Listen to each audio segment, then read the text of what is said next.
Hey, it's Drex from This Week Health Cyber and Risk Community, and I want to invite you to our next webinar. It's going to focus on what else defending health data. I'll be chatting with experts from Rubrik and Microsoft. Register right now at thisweekhealth.com/rubric webinar. That's all one string, RUBRIK webinar, thisweekhealth.com/rubric webinar. See you online soon.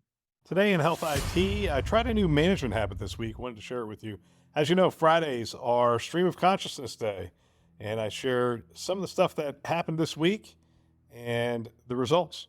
My name is Bill Russell. I'm a former CIO for a 16 hospital system and creator of This Week Health, a set of channels and events dedicated to transform healthcare one connection at a time. We want to thank our show sponsors who are investing in developing the next generation of health leaders, notable ServiceNow, Enterprise Health, Parlance, Certify Health, and Panda Health. Check them out at thisweekhealth.com/today.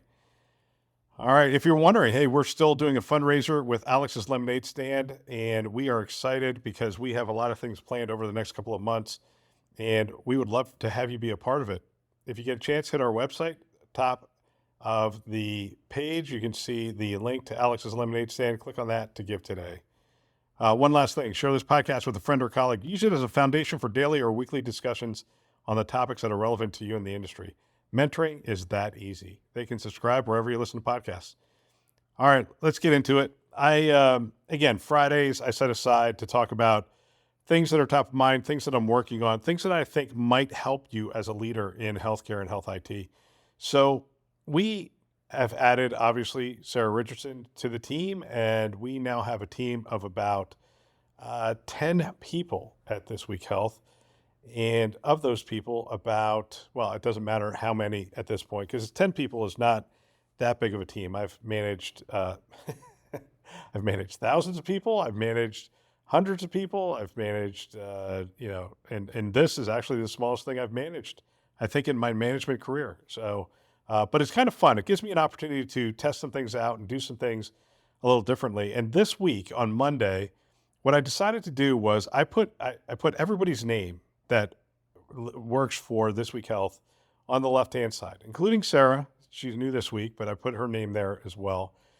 And I decided in that column to put their name, in the next column next to it, what can I do for each one of them to help them be more effective this week?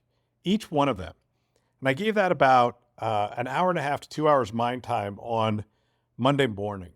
And if you don't know how I work, I've shared this before, but I get about 7 hours sleep, and which gets me up around 5 o'clock in the morning.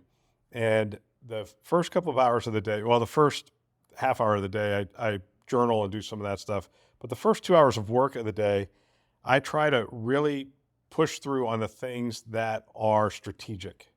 And this is an interesting strategic management practice.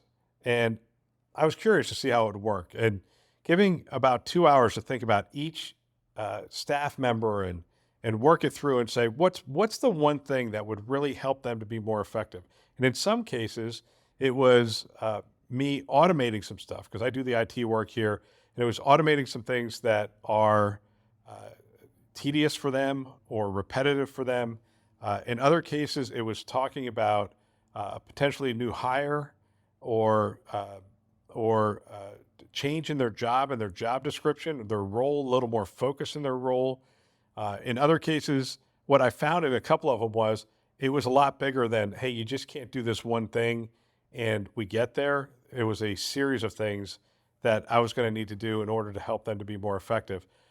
I think the value of and by the way, we made amazing strides this week at the organization.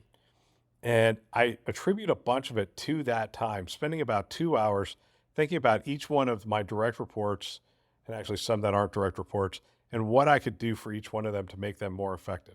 Now, I don't know that I'm going to do this on a weekly basis, but I will likely do this on a monthly basis at a minimum, where I just put their names up there and just think about them, their role, what they're working on. Is it the right thing? Does it match their passions and their experience and their expertise? Is there an area that I could get them to focus in on that they could absolutely hit the ball out of the park? It's amazing to me how often we let staff members flounder, not knowing what we expect from them or or we let them flounder on things that we know aren't necessarily in their wheelhouse, where we can get them help in those areas and let them really, just again, hit the ball out of the ballpark in certain areas. Let them be who they were created to be. Let them really maximize the skills that they bring to the table. I wanted to share this with you. I found it to be incredibly valuable this week. Again, list your direct reports in one column, and then one thing that you can do for them this week that will make them more effective. I will tell you, in a lot of cases, what I would recommend is clarify their role. We spend a lot of time at This Week Health clarifying people's roles. What's the expectation? What's the critical success how is it tied to our critical success factors? And what's their role in helping to deliver that? Everybody is really clear on that. And I remember when I was at St. Joe's, we did a survey, a pulse survey of our staff, and it just absolutely killed me when one of the biggest findings that came back was people didn't know how their role contributed to the larger mission, and they didn't know what they were expected to do.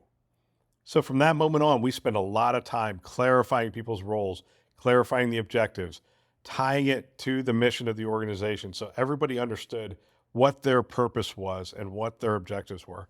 That's a very important thing. And if you haven't done that yet, start there. Each person, if they clearly understand what is expected from them and what they can do to deliver those things and how it is tied to the mission of the organization, that will go a long way. And then next month, when you list their names again, perhaps you can move on to the next thing. What's the one thing you can do for them? All right, thought I would share that. If you have any thoughts on that, shoot me a note. Let me know. That's all for today. Don't forget, share this podcast with a friend or colleague. Use it as a foundation for mentoring. We want to thank our channel sponsors who are investing in our mission to develop the next generation of health leaders. Notable: ServiceNow, Enterprise Health, Parlance, Certify Health, and Panda Health. Check them out at thisweekhealth.com/today. Thanks for listening. That's all for now.